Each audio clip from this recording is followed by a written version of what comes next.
Sage est celui qui choisit là où il y a la vie. Vous êtes sage parce que vous avez choisi cette chaîne YouTube Jonas Lunkutumpala, chaîne officielle. Vous nous avez choisi pour vous informer, pour vous édifier sur le plan spirituel, sur le plan chrétien, comme vous êtes bien chrétien. Alors ça a toujours été pour nous un réel plaisir de vous servir. C'est pratiquement le deuxième numéro de l'émission Va et dis-leur.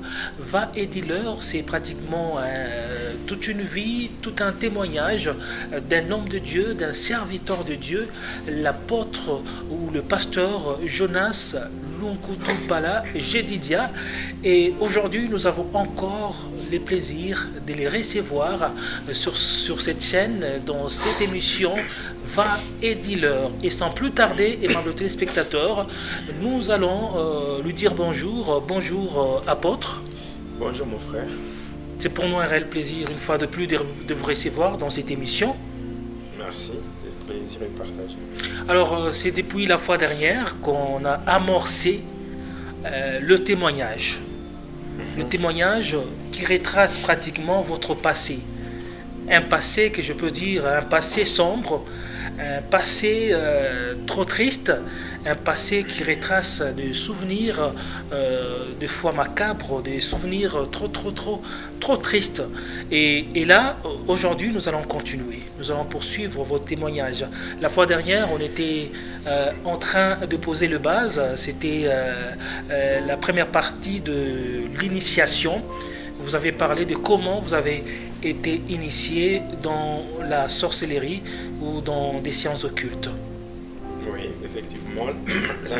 La dernière fois, on parlait sur mon initiation. J'ai essayé d'expliquer comment j'ai été initié dans des pratiques maléfiques, des pratiques du monde de ténèbres.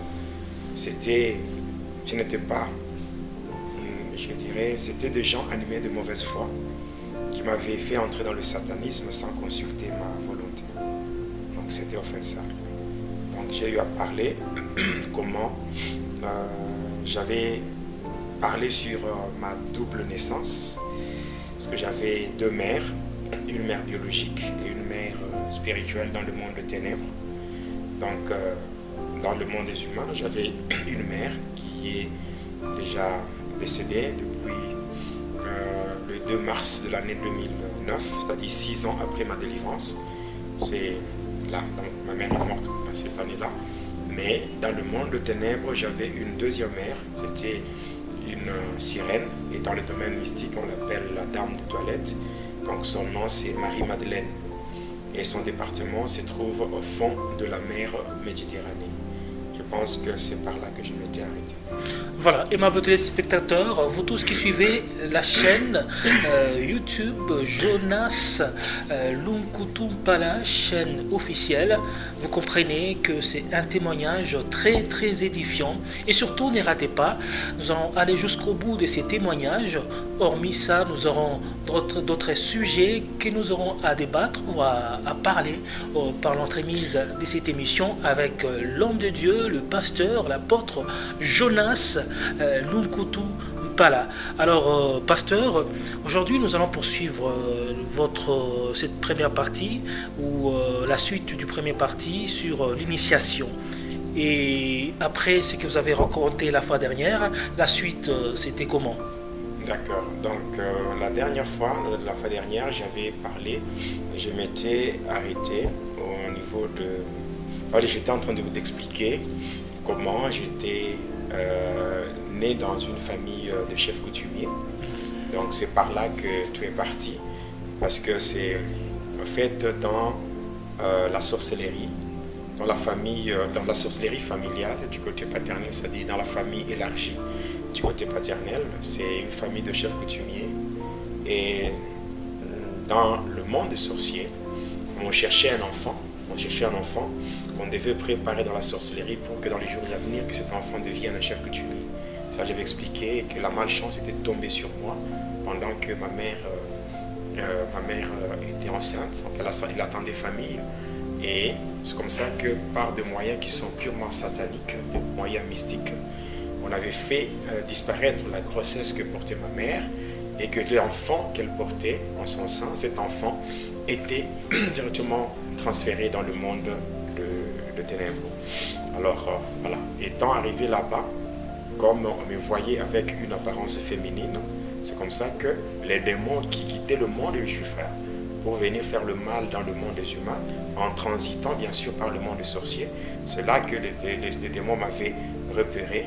Non seulement ils m'avaient repéré, mais ils m'avaient aussi capturé pour ne pas me faire entrer dans le monde des humains, mais cette fois-là me conduire dans le monde de Satan, qui est le monde du pandémonium. Et là, j'avais expliqué clairement comment ce monde-là a été composé. Et donc, il y a 3 parties. Il y a le monde de Tartarus, le monde de Polion, ainsi que le monde astral. Alors, moi, on m'avait conduit dans la 2e partie de ce monde-là, qui n'est autre que le monde de Polion. Alors, le monde de Polion étant aussi divisé en plusieurs parties, qui sont les départements. Il y a, parmi ces départements, il y a un département qui est dirigé par une déesse diabolique du nom de Marie Marguerite. Alors, c'est ces domaines-là qu'on appelle le monde Armstrong ou le domaine marial. En fait, le monde Armstrong, c'est tout simplement le département de la magie catholique dans le monde de Lucifer. Parce qu'en fait, je dois être honnête, je dois dire la vérité. Parce que la Bible dit, maudit soit celui qui retient la vérité captive. Alors, la vérité, c'est vrai, elle est têtue, même si on cherche à l'étouffer, elle finit par apparaître. Donc, moi, je ne peux pas prendre ces risques-là de cacher la vérité. Parce que si le Seigneur m'a sauvé, ce n'était pas pour me taire, c'était pour dévoiler les œuvres de ténèbres. Donc, quelles que soient les conséquences, moi, je suis prêt à assumer. Donc là, je dis clairement que le catholicisme n'a jamais été une religion chrétienne. Le catholicisme, en fait, c'est du satanisme qui se présente avec une façade, avec une façade chrétienne. On peut même parler de syncrétisme. Donc, c'est une fusion du christianisme avec le paganisme. Et là, ça donne le catholicisme. Et le catholicisme, donc, par rapport au département, au siège, c'est une religion qui comporte 2 grands sièges dans le monde des humains et dans le monde de Lucifer. Dans le monde des humains, c'est un État dans un État. Nous voyons l'État du Vatican qui se retrouve dans l'État d'Italie. Et dans le monde de Satan, c'est le monde Armstrong. C'est là où on m'avait conduit. Après avoir déchiffré les codes du Santeria. Le Santeria qui n'est autre que l'endroit où se trouvent tous les saints qui sont vénérés dans la litanie catholique. Alors après, on m'avait fait passer dans le Santeria, après avoir vu les différentes divinités qui sont là. Et après, on m'avait donné un prénom féminin, vu que là aussi, on continue à me voir avec une apparence féminine. C'est comme ça qu'un prénom féminin de Nathalie m'avait été donné. Et après cela, on m'avait mis à la disposition d'une mère qui devait me faire grandir, c'est-à-dire une sirène. Et ainsi, il fallait faire d'abord une alliance, conclure un pacte avec cette dame de ténèbres. C'est comme ça qu'avec un outil tranchant, elle s'était blessée au niveau de sa cheville et il y avait du sang qui coulait jusqu'à remplir une coupe, un calice, et on m'avait donné et j'avais bu ce sang.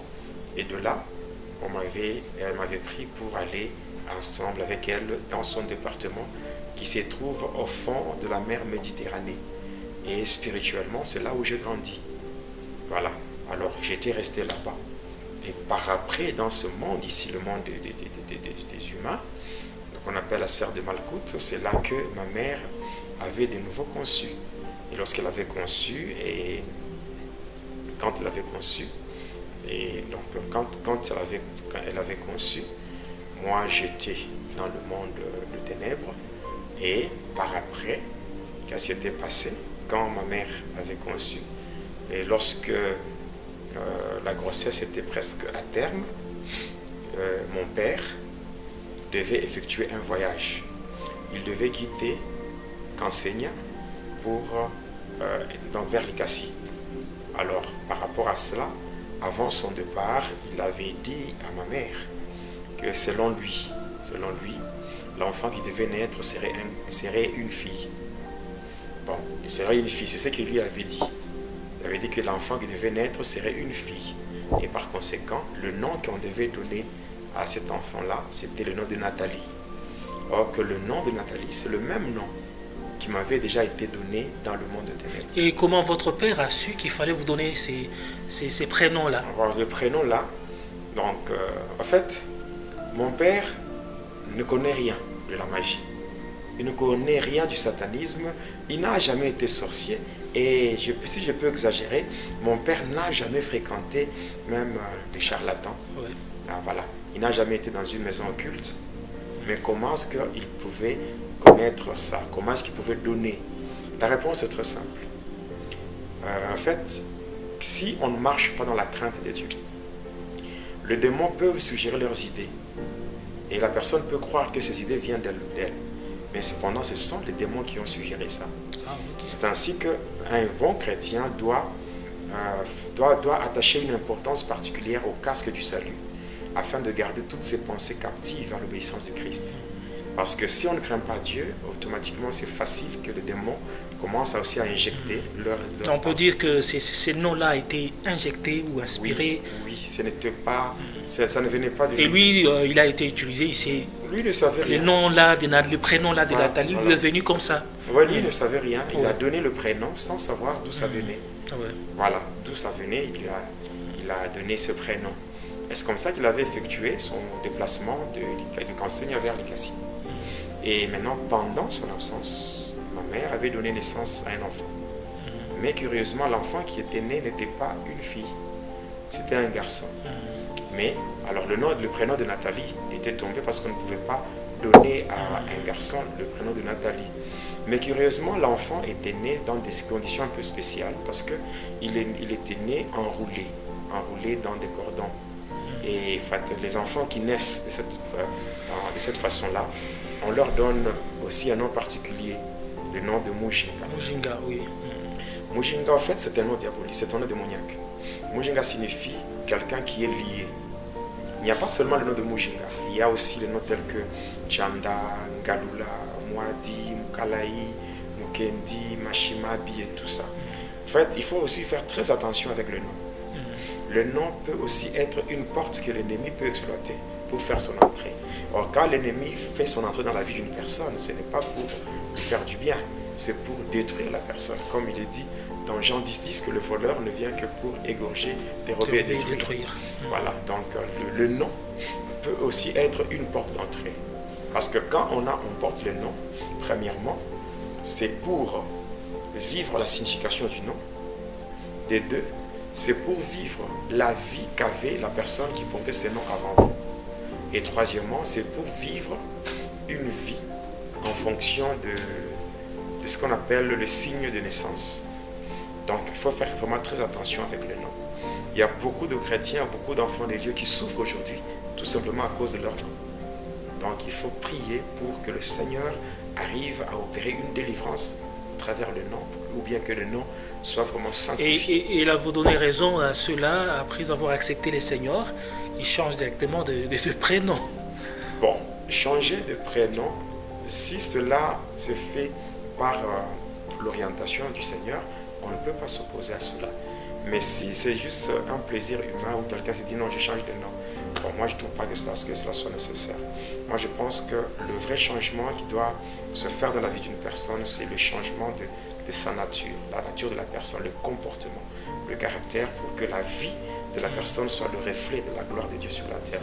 Moi je pense que c'est ce qui est beaucoup plus important par rapport au changement des noms. Alors c'est comme ça que ma mère était sortie de l'hôpital avec l'enfant. L'enfant, on l'appelait Mujinga. Mujinga, comme ça qu'on l'appelait. Alors, des retours de son voyage, mon père va trouver ma mère avec l'enfant, mais l'enfant n'avait pas de prénom. C'est ainsi qu'un jour, mon père s'était rendu au cinéma. Et là, il avait vu un film. Et dans ce film-là, il y avait un grand bandit qui tuait les gens sérieusement.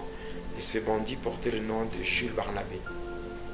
Alors, à la fin du film, de retour à la maison, mon père va trouver l'enfant pour dire, maintenant, comme cet enfant n'a pas de prénom, désormais, son prénom c'est Jules Barnabé, le nom du bandit qu'il avait vu dans le film. Là, j'ai toujours dit aux parents de ne pas donner aux enfants des sobriquets, des noms. Il faut vraiment donner aux enfants des noms qui reflètent la gloire de Dieu. Ouais. Parce que, en fait, les enfants, c'est une bénédiction. Parce que Dieu lui-même a dit, je bénirai le fruit de vos entrailles. Alors, dès que vous avez cette bénédiction venant de Dieu, il faut vraiment faire très attention pour ne pas tomber dans le piège du diable. L'enfant est fragile. Donc, dès que vous donnez n'importe quoi comme nom, et vous pouvez donner au diable l'accès à la vie de l'enfant, et ça ne sera pas pour le bien de l'enfant. Donc, l'enfant risque d'être torturé, tourmenté toute sa vie à cause des erreurs commises par le parent.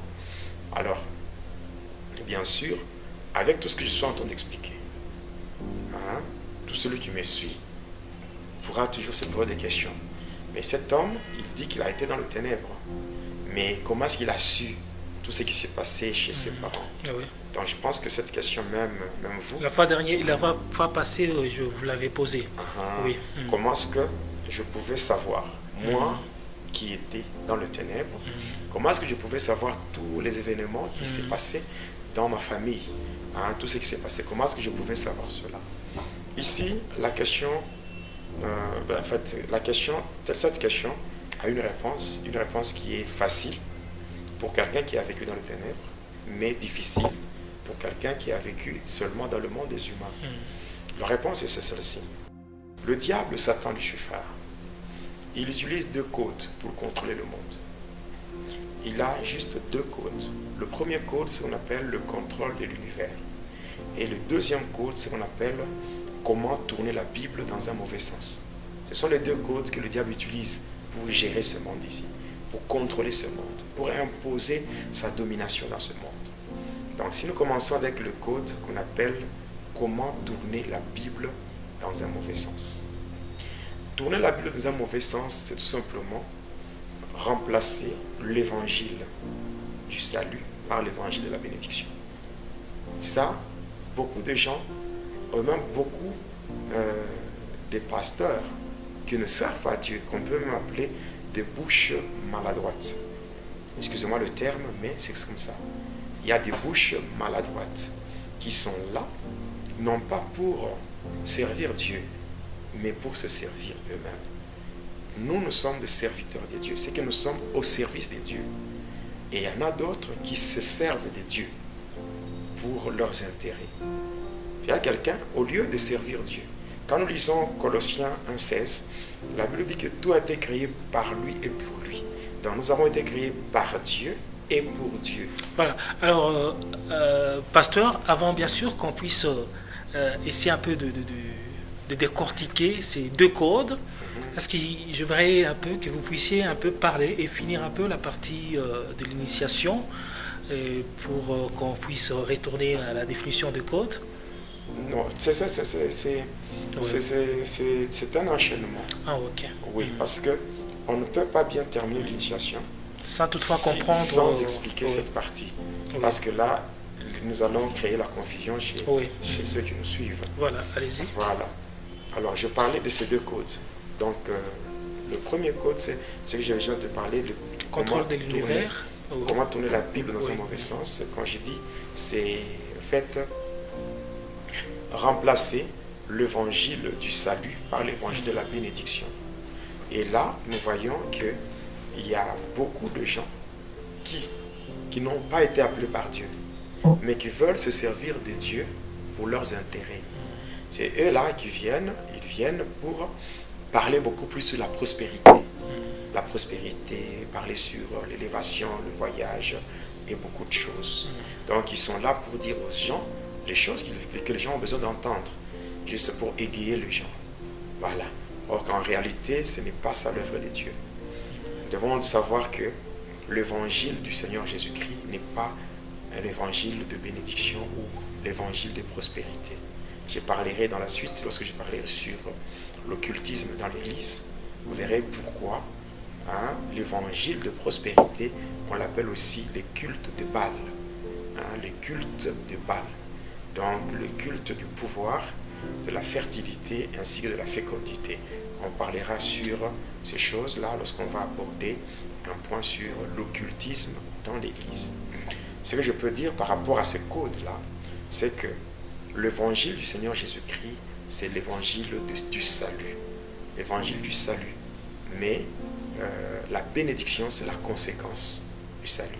Celui qui est sauvé verra la bénédiction dans sa vie. Et un pasteur, un vrai pasteur, ne peut pas même parler de la bénédiction? Bon, il peut parler de la bénédiction. La bénédiction, si nous parlons par exemple de la bénédiction, nous parlons en termes de prospérité. La prospérité dans les différents domaines de vie a une condition. Alors, pour qu'une personne puisse prospérer dans les différents domaines de sa vie, la condition, il faut que son âme puisse bien prospérer.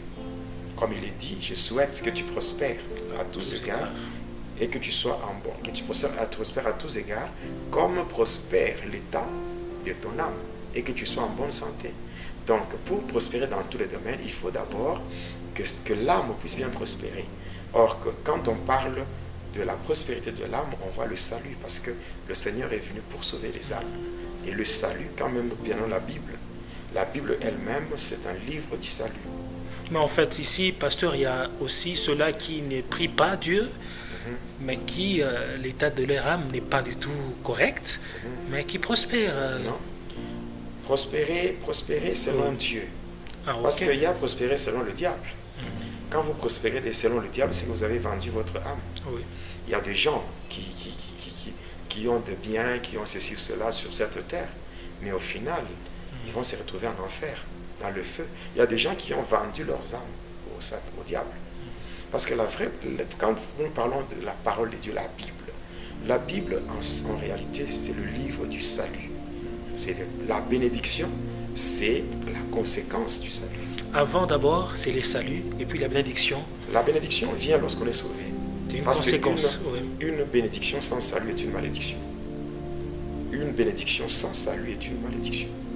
Parce que la Bible, quand nous commençons de la Genèse jusqu'à l'Apocalypse, c'est seulement le salut. De la Genèse jusqu'à Malachie. C'est ce qu'on appelle la préparation du salut. Les évangiles, c'est la manifestation du salut. Les actes des apôtres, c'est ce qu'on appelle le salut est vécu. Les épîtres, c'est l'explication du salut. L'Apocalypse, c'est la révélation du salut. Donc, c'est ça. La Bible, c'est le livre du salut.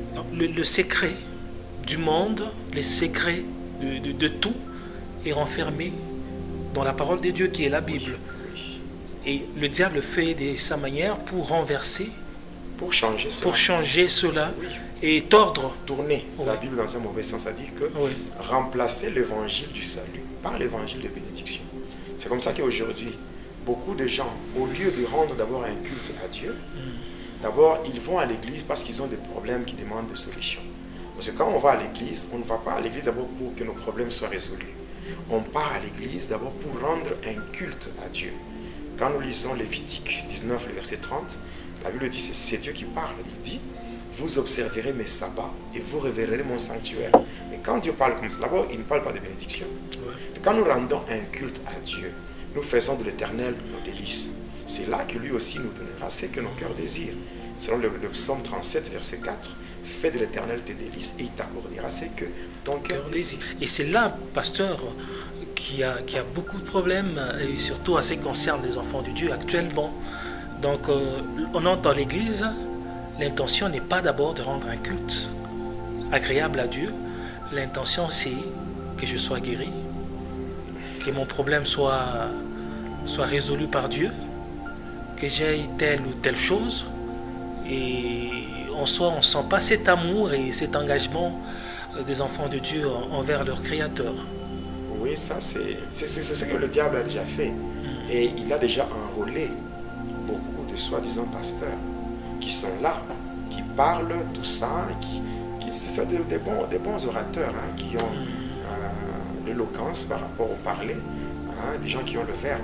Quand ils sont là, c'est bien de les écouter, mais au fond, quand on regarde le fond, il ne faut pas se limiter à la forme, mais quand on regarde, on voit le fond, on sent très bien que Dieu n'est pas dedans. Hein, des gens qui parlent pour faire plaisir aux gens. Or, en fait, la parole de Dieu n'est pas là pour faire plaisir. La parole de Dieu est là pour corriger, pour remettre les gens, donc les brebis égarés sur le droit chemin. C'est ça. Et d'ailleurs, il n'y a pas une joie au ciel, parce que lorsqu'une personne construit une maison, mais il y a une joie au ciel lorsqu'une personne, donc un pécheur s'est converti. Donc pour dire encore, la finalité de la vie chrétienne, ce n'est pas avoir tout ce que les gens cherchent par rapport à la vie terrestre, mais la finalité de la vie chrétienne, c'est hériter le royaume des cieux. Voilà, donc ce n'est pas mauvais d'être béni, parce que Dieu bénit.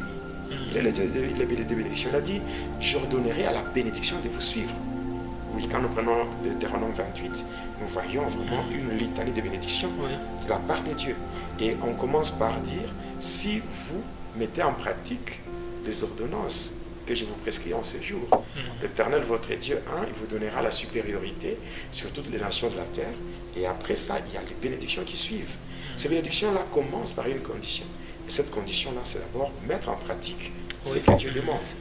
Donc Dieu, quand nous mettons en pratique ce que Dieu nous demande, c'est que nous sommes sauvés. Je pense que le salut dépasse tout ce que l'on peut chercher. Si on est sauvé, c'est qu'on a tout. Et Dieu lui-même, voyant que nous sommes sauvés, pour nous aider à garder notre salut, Dieu va pourvoir nos besoins pour que nous ne puissions pas, à cause du manquement, nous puissions nous retrouver entre les mains de Satan. Donc c'est vraiment très important. Alors ça, c'était le premier code. Maintenant, le deuxième code, c'est ce qu'on appelle le contrôle de l'univers. Par rapport au contrôle de l'univers, c'est que le diable Satan a déjà placé dans l'univers des satellites mystiques.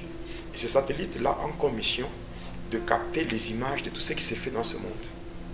Tout ce qui s'est fait dans ce monde, c'est filmé à partir de là. Les satellites ramènent les images vers le radar mystique. Le radar, à leur tour, ramène les images vers les écrans XS. Ce sont des écrans géants qui sont placés dans le monde des ténèbres. Pourquoi placer toutes ces choses-là? Parce que le diable Satan n'est pas omniprésent.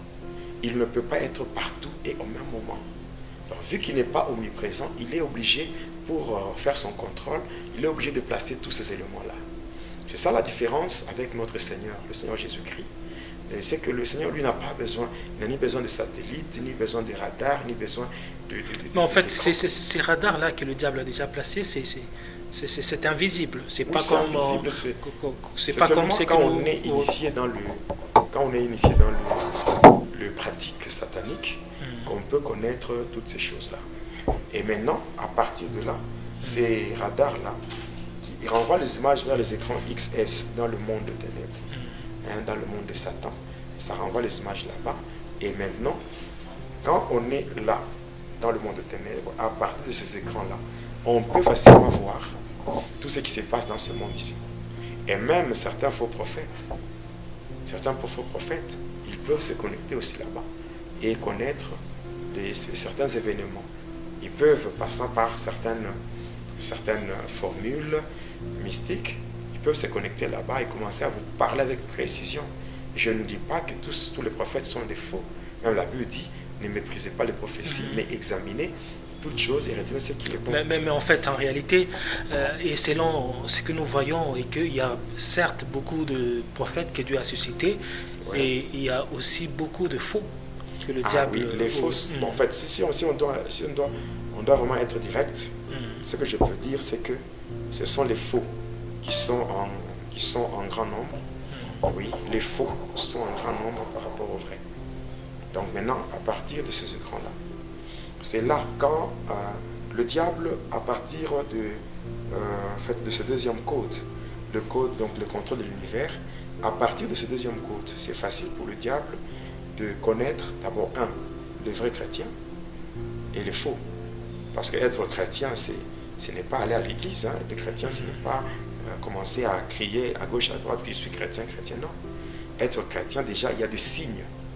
À partir du monde de ténèbres, on peut identifier un vrai et un faux chrétien. Non seulement ça, à partir de ce monde-là, on pouvait facilement connaître les signes qui annoncent le retour de Jésus. Oui, parce que le diable... Comment ça? Oui. Quand vous prenez l'évangile de Matthieu, Matthieu 24, vous allez voir, le Seigneur a parlé sur le signe, les signes qui vont précéder son avènement. Il a parlé de signes. Alors à partir de là, qu'est-ce qui s'est fait? Le diable nous disait dans le monde de ténèbres que le retour du roi de chrétien est vraiment imminent. Et c'est comme ça que le diable, ensemble dans le monde de ténèbres, il y avait un plan qu'on avait élaboré. on avait élaboré un plan d'action pour soumettre l'Église à un sommeil spirituel. Donc, comment faire que l'Église soit apostate. Donc, il y a un plan d'action qui comporte 7 points qui avait été élaboré à partir du monde de ténèbres.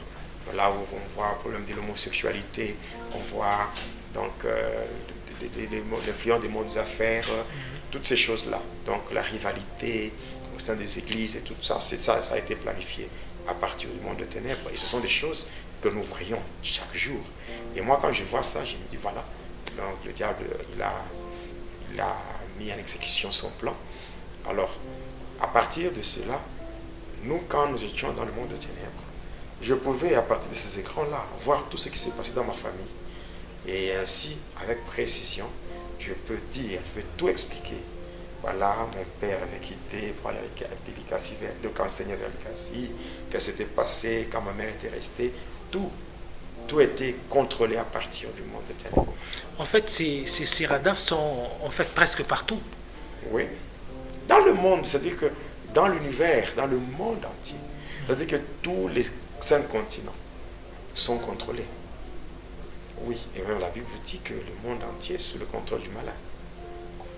Oui. Le monde entier est sous le contrôle du malin. Dans tout ce qui se passe, le diable est informé Il est informé de tout. Il est informé de tout. Alors pourquoi, chaque fois que les enfants de Dieu doivent faire quelque chose, ou ils ont des projets, ils ont tout, ce qu'il faut faire, la stratégie, c'est chercher la couverture avec le sang de Jésus. Parce que ce n'est que le sang de Jésus qui rend invisible. Tout ce que vous faites, si cela est couvert par le sang de Jésus, là vous devenez invisible, inébranlable. Toutes les flèches enflammées de l'ennemi et tout ce que l'ennemi cherchera à faire, ça sera sans effet. Mais en dehors du sang de Jésus, là tout est vu. Donc il n'y a rien qui échappe au contrôle de Satan dans ce monde.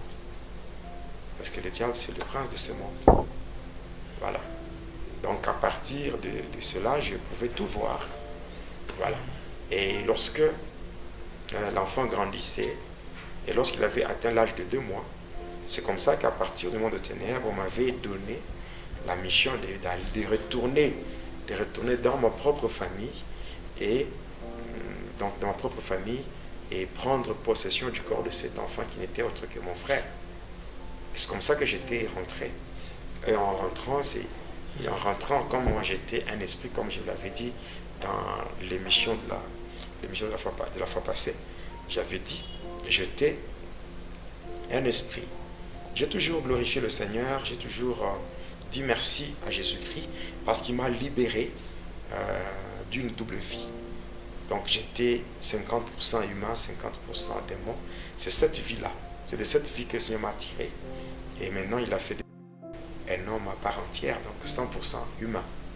Donc là, je ne peux que dire merci au Seigneur Jésus-Christ parce que ce qu'il a fait, ça me dépasse et ça dépasse l'entendement humain, mais il l'a fait. Il l'a fait, donc moi je suis un témoin vivant de la grâce de Dieu. Voilà. Donc c'est comme ça quand je devais quitter le monde de ténèbres et venir dans ce monde, comme le monde de ténèbres, ce monde spirituel. Maintenant, entrer dans ce monde, c'est un monde physique, on appelle ça la sphère de Malkout, où on peut toucher, on peut sentir, on peut palper les choses. Il fallait prendre une forme physique. Et la forme physique que j'avais prise, c'était la forme d'un serpent de couleur verte. Et étant un serpent, j'étais accompagné par beaucoup de démons. Mais ces démons-là n'étaient pas visibles. Mais le serpent, lui, était visible. On pouvait voir le serpent comme ça. Oui. Donc il est entré comme ça. Physiquement, oui. Parce que quand j'étais arrivé chez mes parents, oui, quand j'étais arrivé chez mes parents, j'étais entré au salon par la fenêtre.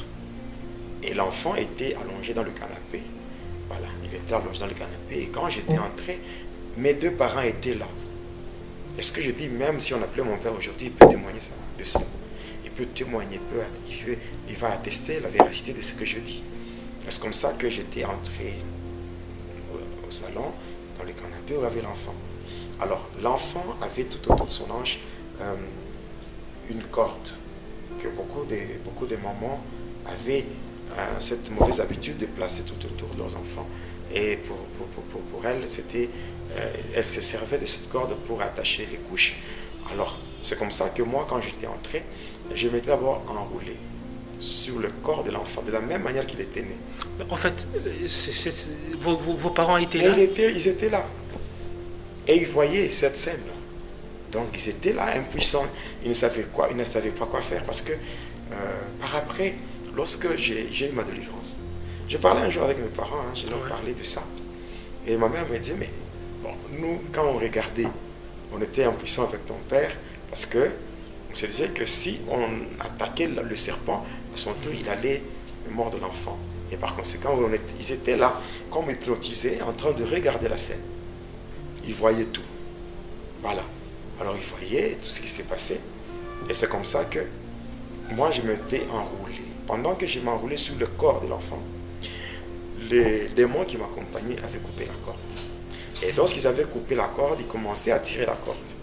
Et moi, je m'étais placé à l'endroit où était la corde, c'est-à-dire tout autour de l'enfant, au niveau de son hanche.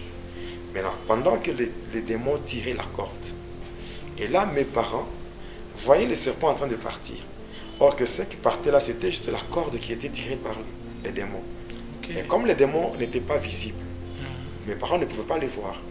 Mais eux voyaient seulement le serpent en train de partir, mais or que c'était la corde qui était tirée. Et là, vos parents n'avaient même pas crié ou... Bon, ils n'avaient pas crié. Prendre peut-être le serpent quelque partait. Chose pour tuer le serpent ou... Pour eux, donc c'était quelque chose d'étrange. C'était étrange, dans le sens que un serpent vient, il va s'enrouler sur le corps de l'enfant. Et après un temps, on voit le serpent en train de partir. Il ne fait rien à l'enfant. Hein? Il ne fait rien à l'enfant. D'ailleurs, en passant, je signale déjà que quand je grandissais, bon, le serpent ne s'approchait pas de moi. Donc, si un serpent s'approche de moi, il devait se retrouver découpé en plusieurs parties. Comme ça. Voilà.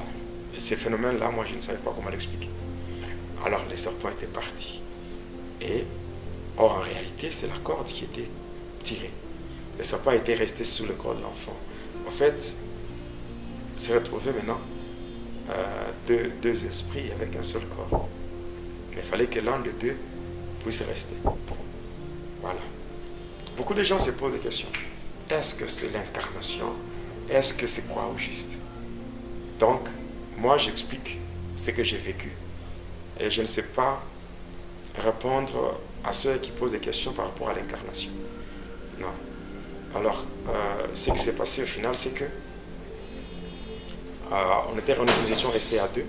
Nous étions restés à deux avec déjà, comment dirais-je, un corps avec deux esprits. Voilà. Maintenant, c'est comme ça que moi, j'avais piqué l'enfant, j'avais mordu un serpent et j'avais déposé dans le corps un venin. C'est ce qui avait fait que l'enfant était tombé malade. Maintenant, désespéré, dépassé, les parents ne pouvaient que amener l'enfant à l'hôpital. C'était ça l'objectif. Parce que les hôpitaux, les dispensaires, les centres de santé, ce sont des milieux qui sont vraiment fréquentés par les démons et par les occultistes. D'ailleurs, ce qu'il faut savoir, c'est que la majorité de ceux qui sont dans le corps médical sont trempés dans le satanisme. Beaucoup de médecins travaillent avec le docteur William Lang, le chirurgien de l'au-delà. Beaucoup ont déjà fait des alliances avec les démons, même dans la chirurgie, même dans beaucoup de domaines, hein, par rapport à la spécialisation. Il y a beaucoup de choses comme ça. C'est comme ça que quand on avait mené l'enfant à l'hôpital, ce que les chrétiens doivent savoir, c'est que le médecin de ce monde, tous ceux qui sont dans le corps médical, ils peuvent soigner le corps.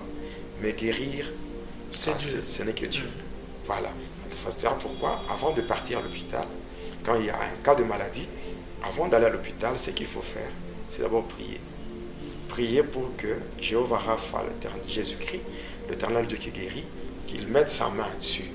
Et là, tout ce qui se fera à l'hôpital, ça ne sera que des formalités. Voilà. Arrivé là-bas, directement, vu l'état de l'enfant, directement, on devait le faire entrer la salle de réanimation.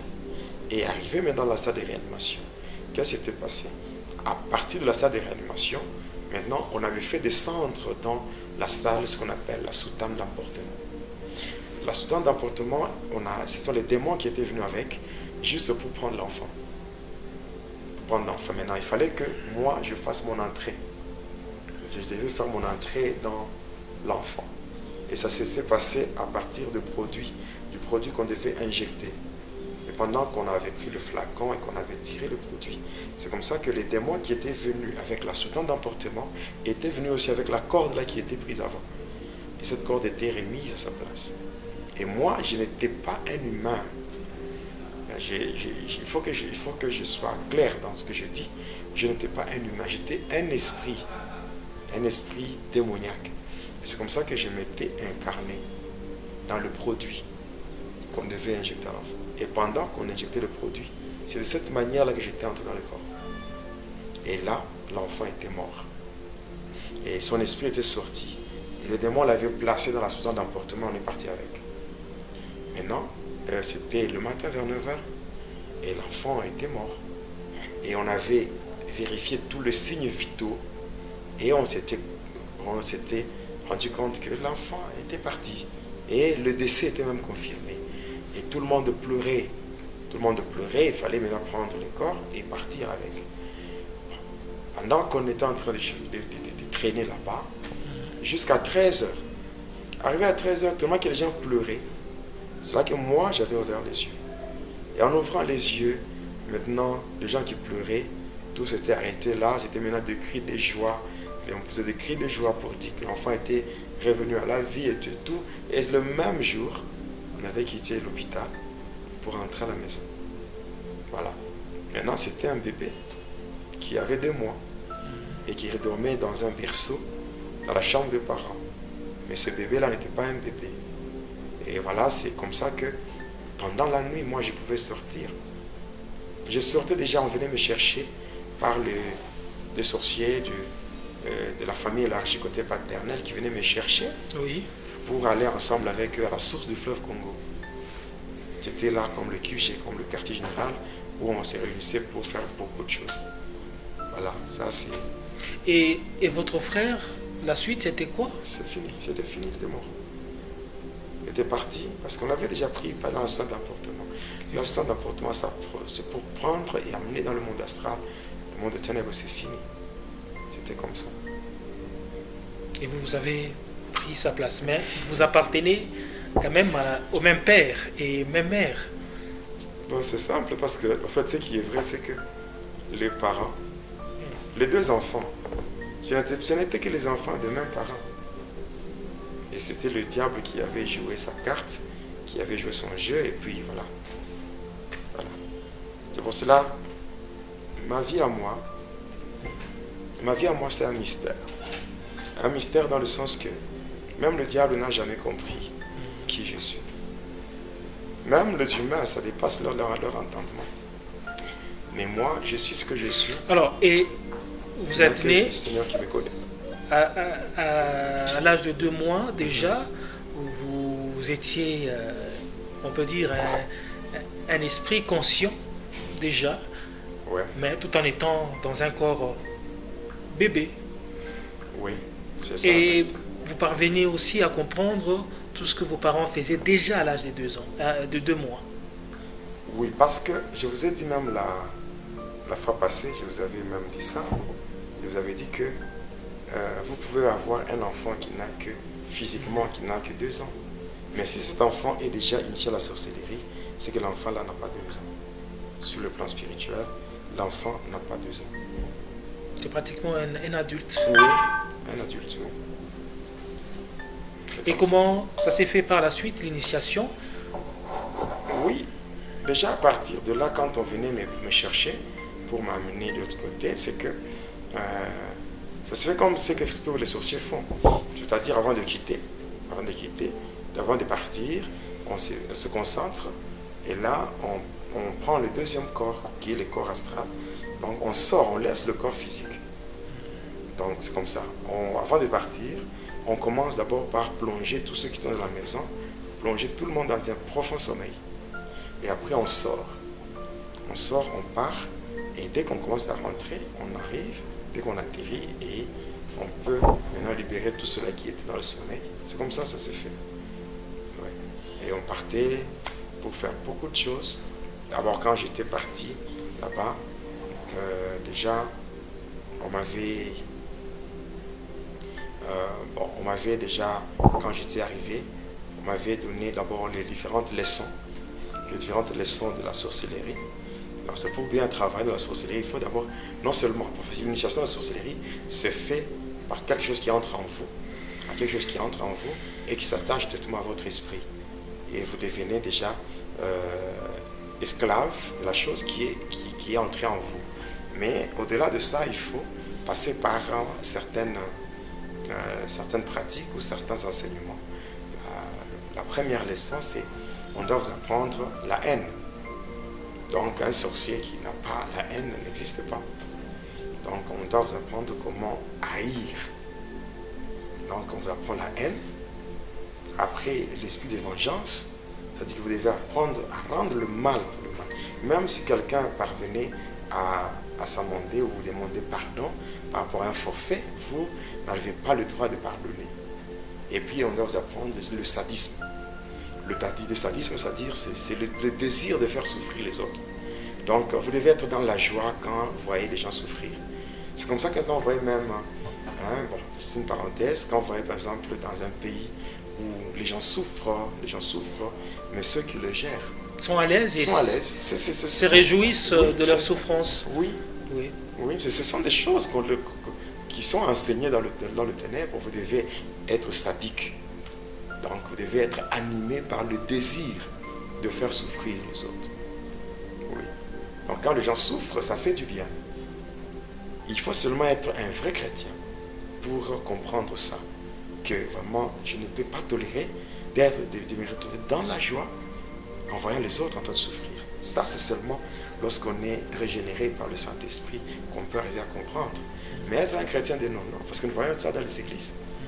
Oui, c'est ainsi que dans la sorcellerie, il n'y a pas seulement la sorcellerie consciente, il y a aussi la sorcellerie inconsciente, où nous avons des gens qui ne se reconnaissent pas sorciers, mais qui sont malheureusement utilisés par les sorciers conscients. Qui utilisent ou qui pratiquent les principes de la sorcellerie. Oui. Il y a, par exemple, la leçon sur la destruction. Oui. Vous allez voir, il y a des gens, tout ce qu'ils touchent ne peut que s'abîmer. C'est déjà un signe qui montre que la personne est contrôlée dans le ténèbre. Donc après tout ça, on m'avait donné une corde que je devais mettre autour de mon hanche. Et à cette corde, on avait attaché 5 griffes de lion. Et tout ça, c'était toujours pour me donner le pouvoir. Et c'est comme ça que j'étais rentré, j'ai continué à vivre. Donc pendant la journée, j'étais normal, un enfant normal, un enfant innocent. Mais la nuit, c'était autre chose. Et là, c'est comme ça que ça se passe dans beaucoup de maisons. Donc moi, j'ai toujours dit, aujourd'hui, bon, il y a des sorciers qui habitent avec le chrétien. Il est dans la maison, et puis la nuit, il part. Le lendemain, il revient. C'est quelque part, le chrétien doit aussi vérifier leur marche aussi, leur relation. Parce que pour qu'un sorcier, en réalité, en lisant 1 Corinthiens 6, 19, la Bible dit, ne savez-vous pas, là on s'adresse aux chrétiens, ne savez-vous pas que votre corps est le temple du Saint-Esprit. Or, pour qu'un sorcier parvienne à sortir et à aller dans le monde des ténèbres, il doit commencer par, il doit plonger les gens dans le sommeil. Comment est-ce qu'on peut endormir quelqu'un qui a le Saint-Esprit? Parce que le sorcier, tout ce qu'il fait là, pour arriver à endormir les gens, c'est avec les démons. Est-ce que les démons peuvent prendre les dessus sur le Saint-Esprit?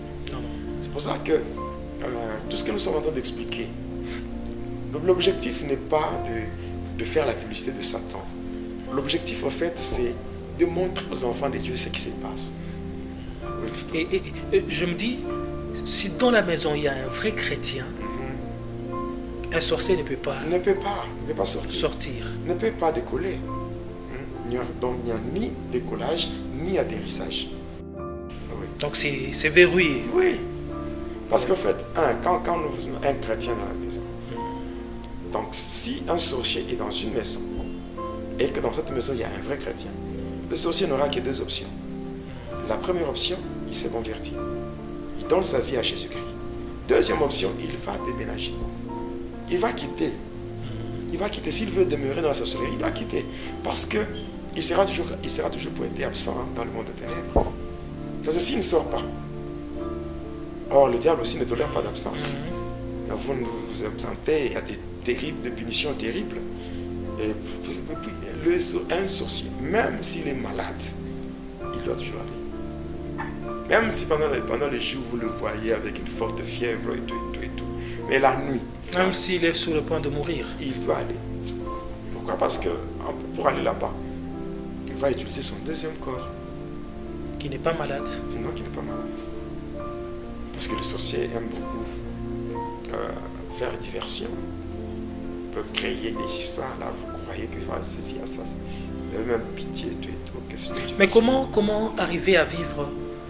Parce que de nos jours, il y a les chrétiens qui n'arrivent pas à vivre avec des personnes, surtout si on leur dit que tel est sorcier. Et comment arriver à vivre avec les sorciers? Bon, vivre avec le sorcier, moi je pense, ce qui est vrai. D'abord, il faut enlever la crainte, la peur. Il faut enlever la peur. Parce qu'avec le sorcier, dès qu'on a peur, c'est fini. C'est fini. Dès qu'on a peur, c'est fini. Parce que quand on a peur d'un sorcier, quand on a peur d'un sorcier, c'est facile. C'est facile, on est facile à détruire. Donc, avec tout ce que j'ai eu à apprendre dans le monde sorcier, moi, quand j'étais en train de grandir, je me rappelle, là c'était à Cansegna, là où on habitait. On habitait à Cansegna et arrivé à une période, quand j'étais à l'école primaire, il y avait souvent des spectacles de magie qui étaient organisés. Donc, des spectacles de magie qui étaient organisés dans les écoles catholiques. Et la première fois, c'était quoi? Quand j'étais à l'école primaire, qu'est-ce que j'avais vu? Pendant la récréation, j'avais vu un homme qui était venu me voir. Pendant qu'on était en train de jouer dans la cour de récréation, il était venu me voir et il m'avait demandé de l'accompagner. Et en fait, je l'avais accompagné à une rivière, la rivière Kadiva. Arrivé là-bas, nous étions avec lui, il m'avait demandé d'enlever totalement tout ce que je portais sur moi comme habit. Et après, il m'avait plongé dans l'eau totalement. Et par après, il m'avait fait sortir pour me dire en fin de compte que ce que je venais de subir, c'était un baptême. Il m'avait dit que c'était un baptême que je venais de subir et que passant par ce baptême, j'étais devenu quelqu'un d'autre. J'étais devenu une personne nouvelle. Bon, c'est curieux aujourd'hui, lorsque je vois moi qui étais dans les pratiques ténébreuses et que cet homme qui m'avait dit que le fait de me plonger dans l'eau et de me faire sortir, cela faisait de moi une nouvelle personne. Donc c'était le baptême que j'avais subi. Et à la fin, il m'avait dit que ce qu'il faisait pour moi, il y avait quelqu'un qui l'avait envoyé pour le faire, mais il ne voulait pas me donner le nom de cette personne. Et après avoir dit cela, je suis rentré. Mais aujourd'hui, je suis curieux de voir des gens qui se disent chrétiens, mais qui ne sont jamais passés dans les eaux de baptême. C'est vraiment très dangereux. Très dangereux pour les gens qui se disent chrétiens, mais qui ne sont pas baptisés. Parce que la manière dont le diable attaque le chrétien baptisé et le non baptisé, ça c'est différent. Ceux qui sont baptisés bénéficient d'une protection. Seulement par le baptême là. Donc il y a une puissance dans le baptême. Oui, il y a une protection. Mais quand on lit Galates 3,27, la Bible dit quoi? La Bible, vous qui avez été baptisés en Christ, vous avez revêtu Christ. Donc lorsqu'on est revêtu de Christ, spirituellement, lorsqu'on vous attaque, ce n'est pas vous qu'on verra. c'est Christ qu'on verra. Alors quand on voit Christ et que vous êtes en Christ, parce que quand vous êtes en Christ, c'est-à-dire que vous êtes revêtu de Christ. Alors quand on vous attaque, ce n'est pas vous qu'on verra, c'est directement Christ qu'on verra. Mais qui peut vaincre Christ? Personne. Comme Christ est invincible et que vous êtes en lui, automatiquement vous devenez aussi invincible. Voilà, c'est très important pour un chrétien de se faire baptiser. Celui qui sera baptisé, celui qui croira et qui sera baptisé, sera sauvé. C'est très important le baptême chrétien. Ici, j'insiste sur le baptême. Le vrai baptême, ce n'est pas le baptême qu'on fait avec de l'eau versée sur la tête d'une personne. Le baptême par aspersion, non. Le baptême vrai, c'est celui qui se fait lorsque la personne est plongée donc dans les eaux profondes. Le baptême par immersion. Alors j'étais rentré à l'école et ce magicien-là était parti, cet homme-là. C'était un magicien. Parce qu'il était venu pour faire des spectacles de magie à l'école. C'est comme ça qu'il m'avait appelé pendant la récréation. Nous étions partis avec lui. Et il m'avait dit que tout ce que lui faisait, il y avait quelqu'un qui l'avait envoyé pour le faire sur moi. Mais il ne voulait pas me donner le nom de la personne. Et il était parti. Alors, avant même son départ, il a fait des spectacles de magie pendant la récréation avec l'autorisation du directeur. Parce qu'à cette époque-là, vers ces années-là, il y avait beaucoup de spectacles de magie, oui, dans les écoles catholiques. Voilà. Et lorsque nous sommes en train de parler, de dire que le catholicisme n'est pas une religion du Seigneur, il y a des gens qui se posent mille questions, il y a des gens qui disent que non, le pasteur Jonas exagère et tout, c'est pas bien. Comment voulez-vous une école catholique, une école reconnue officiellement comme étant une école catholique, où on peut organiser des spectacles de magie, et on autorise, et même pendant la récréation, il y a des spectacles à l'école catholique, des spectacles de magie. Donc, à l'époque, là où nous étions à Kansenya, c'était à l'école, il y avait l'école primaire Kadiva, et l'école, il y avait aussi l'école secondaire, donc Kadiva toujours. Il y avait de grandes salles, parce que c'était, et la mission Kansenya, il y avait des blancs, à l'époque, là, il y avait des belles constructions. Il y avait aussi, il y a même maintenant l'internat et tout, beaucoup de choses. Alors il y avait des grandes salles, des salles de réunion, des salles de fêtes, et tout ça. Et c'est là qu'on allait pour assister à toutes ces choses-là, les spectacles de magie. Et cet homme-là, qui avait fait de telles pratiques, était parti. Mais je me rappelle, avant son départ, là d'abord, quand il m'avait baptisé, c'était à l'école primaire. Et avant son départ, quand il avait quitté l'école primaire, il avait encore organisé un autre spectacle à l'école secondaire. Et c'était dans la grande salle d'études. Voilà, la salle d'études. On avait déplacé les tables et tout, on avait juste des bancs. Et lui était là devant pour faire son spectacle. Alors maintenant, qu'est-ce qui s'était passé? Lorsque il avait commencé son spectacle, la salle était vraiment pleine. Il y avait beaucoup de gens, il y avait un monde fou là-bas. Donc beaucoup de gens qui étaient là. Alors il avait commencé son spectacle et il avait fait ses différents numéros. Arrivé à la fin, il devait faire maintenant son dernier numéro. Et à cet effet, il avait mis une table devant. Il avait fait venir un homme. Cet homme s'appelait Daniel.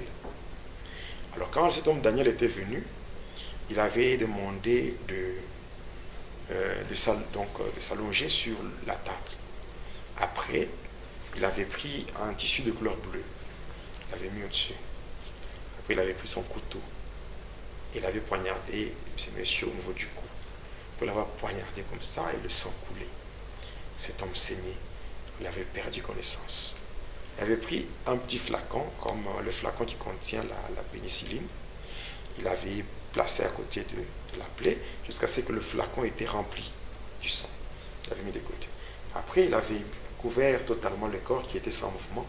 Il avait prononcé quelques formules, donc il avait prononcé des incantations. Après, plus de 5 minutes comme ça, le monsieur s'était tenu debout. Et tout le monde avait acclamé. Et c'était la fin du spectacle. Et c'était la fin du spectacle. Et par après, quand le spectacle avait pris fin, tout le monde devait sortir. Et après, moi, quand je devais aussi quitter, parce qu'on sortait, il m'avait appelé. m'avait fait venir et après il m'avait remis le petit flacon qui contenait le sang humain, le sang rouge. C'était le sang naturel. Il m'avait demandé de boire. Et j'avais bu le sang. Donc j'avais bu le contenu de ce flacon. Quand j'avais bu le sang, j'étais rentré chez moi. Et à partir de ce jour-là, j'étais devenu sadique. C'est-à-dire parce que j'avais bu le sang humain, j'étais devenu sadique. Donc j'étais animé par ce désir-là de faire du mal.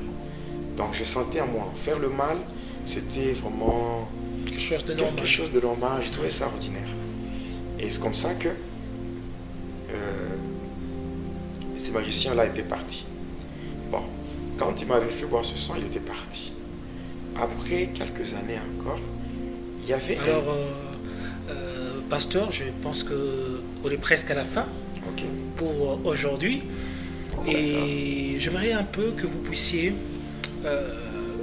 parler de quelque chose, parce que de nos jours, on sent que la plupart des enfants de Dieu n'arrivent pas à tenir devant les satanistes, devant les sorciers. Et que vous puissiez juste pour conclure, leur donner un message qui peut les aider à retrouver leur voie ou le droit chemin. Bon, ce que je peux dire en rapport avec les enfants de Dieu qui n'arrivent pas vraiment à se défendre ou qui n'arrivent pas à tenir tête devant les agents de ténèbres. La première des choses que je peux leur dire, leur demander, c'est d'abord de revoir leur relation avec le Seigneur. Parce que si on est en bon terme avec le Seigneur, c'est qu'on a la victoire sur n'importe quelle puissance. Il est dit dans Romains 8, le verset 31, il est dit, mais si Dieu est pour nous, qui sera contre nous? Et quand nous prenons Jérémie 1, 19, la Bible dit, ils te feront la guerre, mais ils ne te vaincront pas. Ils te feront la guerre. Dans ce texte-là, il y a deux éléments que je peux tirer. Le premier élément, c'est le combat. Et le deuxième élément, c'est la victoire. Parce que quand Dieu lui-même dit, ils te feront la guerre, c'est que Dieu lui-même sait que le combat est là. Donc c'est vrai, le combat est là. Mais quand le même Dieu dit, ils ne te vaincront pas, déjà ça annonce la victoire. Et c'est par là que je dirais le premier principe du combat spirituel. Le premier principe du combat spirituel, c'est que le combat est réel, mais la victoire, elle est certaine. Alors, un enfant de Dieu doit savoir que quand on est en train de se battre avec le diable, on ne se bat pas pour la victoire. On se bat dans la victoire. Parce que nous avons affaire, premièrement, à un ennemi qui est déjà vaincu. Parce que le diable est déjà vaincu. Des deux, nous avons affaire à un ennemi qui est déjà maudit. Oui, quelqu'un qui est maudit peut faire la terreur, mais cependant, il n'a aucun pouvoir. Devant un enfant de Dieu sérieux, le diable n'a aucun pouvoir. Et aussi, de la part du Seigneur, les enfants de Dieu que nous sommes, nous avons déjà reçu le pouvoir de marcher sur tout ce qui est de l'ennemi. Selon Luc 10, le Seigneur dit, je voyais Satan tomber du ciel comme un éclair, mais voici, je vous ai donné le pouvoir de marcher sur les serpents, les scorpions et sur toute la puissance de l'ennemi. Et sachez que rien ne peut vous nuire. Et aussi, il faut savoir que nous avons la capacité de résister. Quelle que soit l'ampleur du combat, quelles que soient les attaques qui viennent de l'ennemi, nous avons la capacité de résister. Il est dit, soumettez-vous donc à Dieu dans Jacques 4, 7. Résistez au diable et il fuira. Si le diable peut fuir, alors que dire de ses acolytes? Donc aujourd'hui, même si nous parlons de Satan, nous parlons des démons, nous parlons des sorciers, ce n'est pas pour leur donner, pour faire leur publicité. C'est juste pour dire aux enfants de Dieu que même si le diable existe, même si les démons existent, même si les sorciers existent, pour celui qui craint Dieu, celui qui craint Dieu ne peut jamais trembler devant les forces des ténèbres. Et il faut aussi savoir ceci. En tant qu'enfant de Dieu, il faut savoir qu'il n'existe jamais et il n'y aura jamais de chrétiens esclaves. Parce qu'aujourd'hui, on est en train de prêcher dans les églises. On est en train de faire croire aux enfants de Dieu on est en train de faire croire aux enfants de Dieu que tout ce qu'un enfant de Dieu peut vivre comme malheur, c'est le diable qui est auteur. Ça, c'est une erreur. Bon, que dire maintenant? Donc, c'est-à-dire qu'on doit d'abord laisser au diable le temps de nous imposer sa volonté. Pour que Dieu vienne agir. Non. Il y a certaines souffrances que nous pouvons endurer seulement parce que nous sommes chrétiens. Parce que nous sommes sur une terre qui est un terrain miné où nous sommes en train de nous battre avec le puissant de ténèbres. Mais cela ne veut pas dire que tout ce qu'un enfant de Dieu peut connaître comme souffrance, c'est le diable qui est auteur. Non. Parce que là c'est comme si le diable est capable de s'imposer sur un chrétien. Hein? Le diable ne peut pas s'imposer sur un chrétien. Et d'ailleurs, la Bible dit, le malheur atteint souvent les justes, mais l'Éternel l'en délivre toujours. Merci évêque, tellement que je vois que c'est un message très profond. Et aimables téléspectateurs, vous qui nous avez suivis, vous qui avez suivi cette chaîne Jonas Lunkutumpala, chaîne officielle dans l'émission Va et dis-leur, nous vous disons merci du fait que vous nous avez suivis. Vous comprenez qu'il y a beaucoup de choses que l'apôtre Jonas doit dans cette émission, et pratiquement comme la fois dernière, il a aussi parlé, il est revenu sur les étapes de son initiation dans les sciences occultes, dans le monde du diable. Et en tout cas, nous allons poursuivre la fois prochaine. Ça sera toujours avec le même plaisir.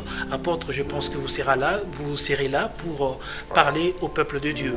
Alors merci à vous. Je ne sais pas, apôtre, si vous pouvez faire une prière, et surtout à ceux-là qui ont besoin d'accepter Jésus-Christ dans leur vie. Seigneur Jésus-Christ, notre Dieu et notre Roi, nous te disons merci pour nous avoir soutenus du début jusqu'à la fin. Maintenant, Seigneur, que nous sommes arrivés au terme de cette émission, j'aimerais recommander tous ceux qui ont suivi. J'aimerais les laisser entre tes saintes et divines mains. Il est dit, les ténèbres ne régneront pas pour toujours, car nous savons qu'il y a un soleil de la justice. Ce soleil n'est autre que toi, Jésus, capable de détruire les œuvres de ténèbres, capable de dissiper les ténèbres. Alors voilà pourquoi je recommande ton peuple entre ta main. Accepte, Seigneur, de te manifester. Accepte, ô Dieu, de visiter par ta main puissante. Car je suis en train de reconnaître, ô Dieu, qu'il n'y a aucune circonstance qui peut demeurer constante devant ta main puissante et agissante. Alors agis, ô Dieu, agis, Seigneur, agis en faveur de ton peuple, car tu es Dieu. J'ai besoin, Seigneur, que ta main soutienne, ô Dieu, tous ceux qui sont dans le besoin. Tous ceux-là qui ont été tourmentés pendant longtemps par le diable, que ta main les soutienne au nom de Jésus. Accepte, Seigneur, mon Dieu et mon Père, ceux qui étaient égarés et qui ont besoin de toi. Toi qui n'as jamais chassé ceux qui viennent en toute humilité au-devant de toi, permets à ce que, ô Dieu, ceux-là qui veulent revenir sur le droit chemin, permets qu'ils soient accueillis par toi et que par ta puissance, que tu les libères de l'emprise du diable, que tu les caches dans ton sang et que tu les couvres sous l'ombre du Saint-Esprit. Au nom de Jésus-Christ, que la gloire te revienne car tu es Dieu. Au nom de Jésus-Christ. Amen. Amen. Voilà, aimables téléspectateurs, c'est par ici qu'il prend fin ce deuxième numéro de l'émission Va et dis-leur. En tout cas, que Dieu vous bénisse. Au revoir.